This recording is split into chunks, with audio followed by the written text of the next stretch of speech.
Pas analizave të kryera në laboratorin e Italisë, 102 kontenierët me mbetje të rrezikshme që janë depozituar në Porto Romano kanë rezultuar të rrezikshme, por qeveria dhe bashkia nuk kanë marrë asnjë mas. Denoncimi u bë këtë të premten nga deputeti i Partisë Demokratike i Qarku Durrës, Igli Cara, i cili në një dalje për mediat nga Porto Romano, pranë zonës ku po mbahen mbetjet, tha se tashmë nuk kemi të bëjmë vetëm me dyshim hipotetik, por me fakte nga laboratori evropian, duke theksuar se në këtë rast, legjislacioni shqiptar dhe i Bashkimit Evropian parashikon që mbetjet të nënshtrohen procedurave të rikuperimit dhe stabilizimit, por asgjë e tillë s'ka ndodhur, duke vënë në rrezik shëndetin e qytetarëve.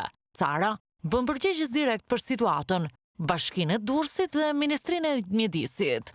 Për turpin e kësaj qeverie, institucionet dhe laboratorët brenda territorit të Shqipërisë rezultuan se nuk dispononin infrastrukturën dhe pajisjet e nevojshme për marrjen dhe analizimin e mostrave. Analizat u bën në Itali. Materiali u klasifikua si mbetje e rrezikshme. Analizat konstatuan praninë e elemente dhe përbërësve që paraqesin rrezik për shëndetin e njeriut dhe mjedisin. Në këto kushte nuk kemi më të bëjmë me një dyshim të përgjithshëm apo me një shqetësim hipotetik.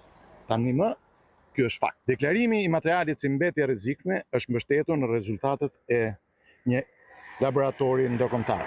Sipas legjislacionit kombëtar, por dhe atij evropian, mbetjet duhet të nënshtrohet rikuperimit të kontrolluar, stabilizimit dhe trajtimit të përshtatshëm përpara depozitimit përfundimtar. Fakti është se këto mbetje vijnë të ndodhen, siç e shihni, në periferi të Durrësit, dhe kjo gjë është e papranueshme. Kalimi i kohës shton rrezikun e amortizimit të kontenjerëve dhe nuk mund të shërbejë si zëvendësim për një zgjidhje të lishme.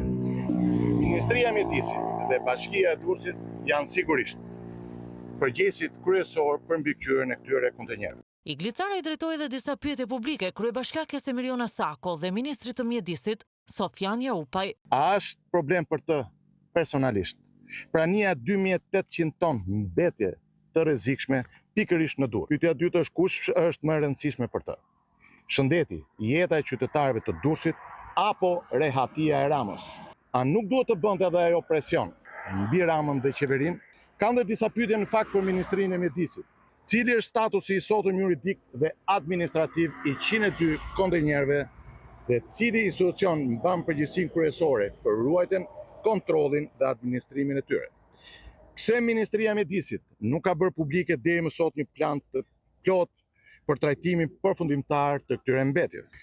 A janë marrë masa dhe analizuar mostra pikërisht në këtë zonë? Anija me 102 kontenierë mbetjesh toksike vahet prej gati 2 vitesh në Porto Romano, në një pronë të menaxhuar nga Agjencia e Administrimit të Pasurive të Sekuestruara dhe Konfiskuara. Këto mbetje ngritën edhe alarmin ndërkombëtar pasi u eksportuan sipas prokurorisë së Durrësit në kundërshtim me legjislacionin në fuqi dhe konventat ndërkombëtare për trajtimin e mbetjeve toksike. Vetë banorët kanë protestuar disa herë dhe kanë kërkuar tërheqjen e tyre nga Durrësi, por qeveria dhe bashkia nuk kanë marrë asnjë mas për zgjidhjen e çështjes që rrezikon drejt për drejt shëndetin e tyre.